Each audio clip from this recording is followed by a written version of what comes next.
value, we should be getting something maybe about, won't get this exactly, but say we'll get about plus 90.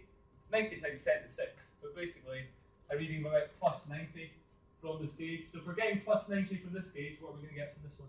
Roughly minus 30. So that's the kind of, we're looking for that ratio here, because this is how we're going to use this apparatus to work out Poisson's ratio.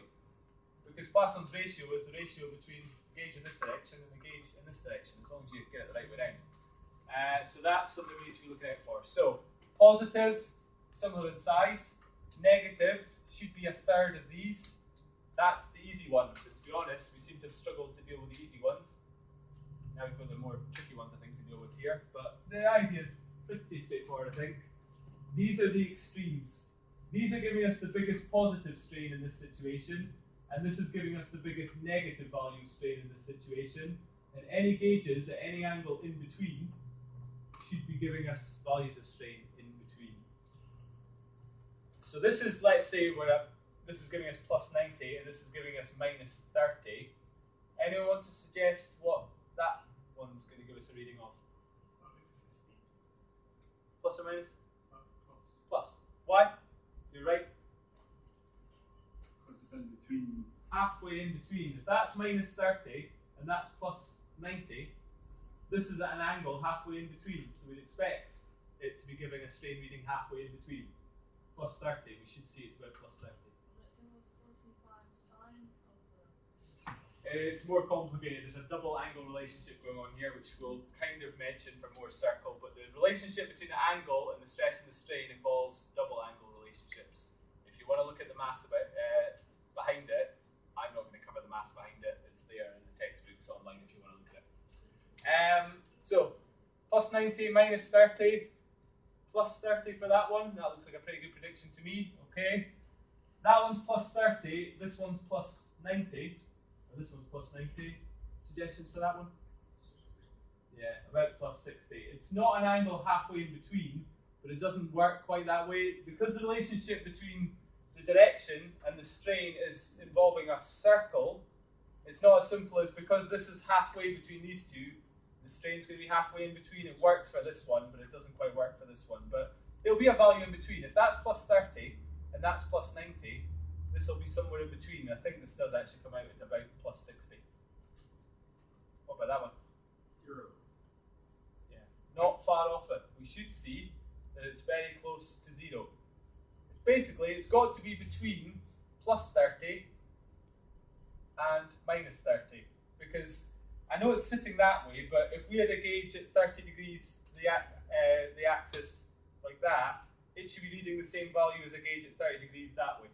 Just like if we've got that gauge giving us a certain reading, if we had a gauge at 60 degrees that way, it should be giving us the same value. So, in my opinion, this is my opinion, for illustration and education purposes, I think it would be better if that gauge had actually been at 30 degrees that way. Because then it would have gone 30, 45, 60, but it doesn't, it goes the other way. It doesn't matter. The idea is, it's in between those two. That's giving us about plus 30, we think. That's going to give us about minus 30. This should be giving us something in between, and it is about halfway in between. It's about 0. We should see that happening. Okay, so far so good. So,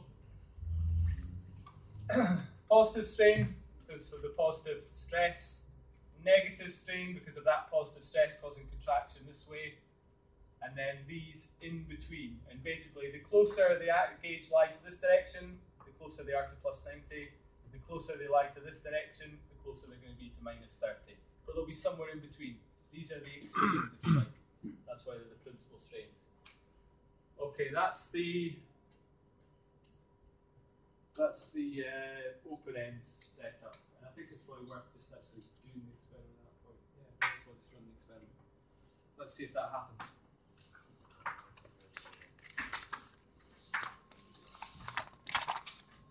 I have a splitter cable, so the one room that doesn't actually have a splitter.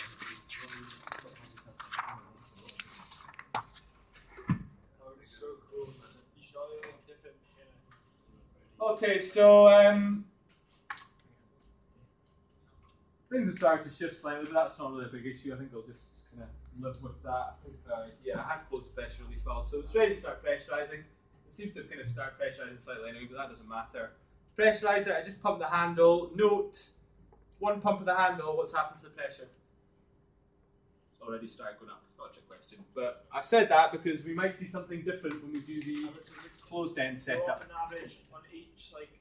It's not that easy to control, so I find it difficult to actually get the pressure set what I want. But note there, as a comparison to the next experiment we're going to do, the closed ends, I pump the handle once there, and it immediately starts to pressurize the cylinder. We'll talk about why that is and why something maybe different is going to happen with the other setup. I've only got to 0.34 here, so I'm going to try and take up to about 0.5. I've got to watch. I'm using this as a guide, but as I was discovering earlier, especially at low pressures, it's not a very good guide because it's tending to look quite a low pressure on the boarding gauge, but actually be bigger there. I'm trying to hit, that's too high. I'm trying to hit 0.5, not too high, but it doesn't matter. 0.56. I might just open the pressure relief valve actually and just pressurize it again. I want to get pretty close to 0.5. But it isn't the easiest thing to do with this apparatus.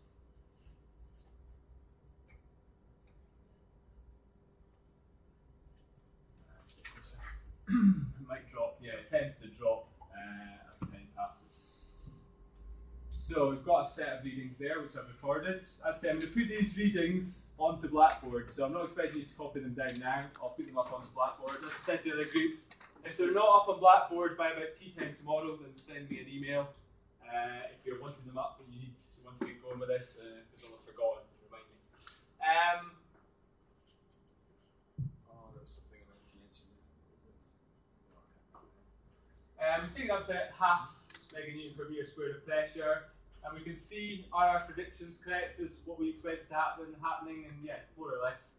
These two, they're reading similar values. Crucially, they're both positive values. We're getting tensile strain here because of the tensile stress in this direction.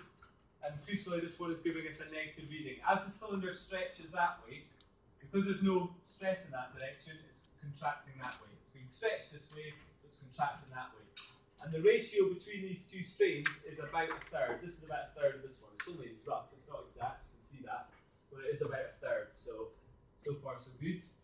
This one, we expect it to be about halfway between, about plus 30.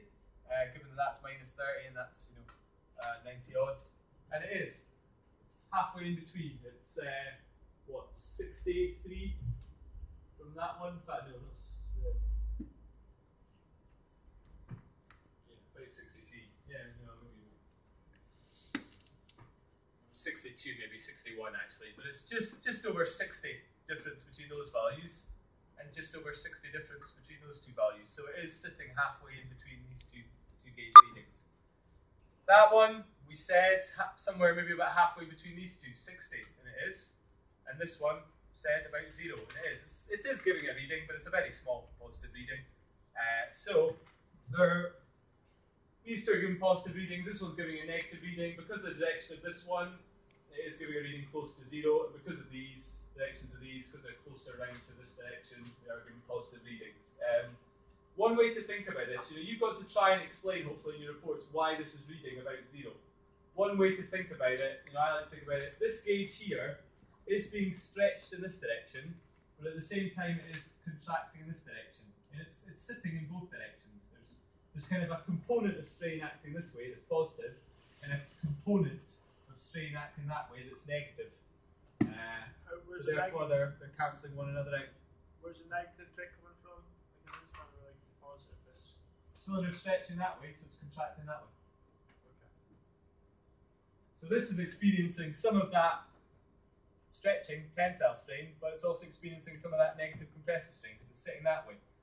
The negative compressive strain is not as big as the positive tensile strain, but this gauge is closer to that direction. So it's kind of getting more of an effect from that negative strain than it is from this positive strain, because it's lying closer to that direction.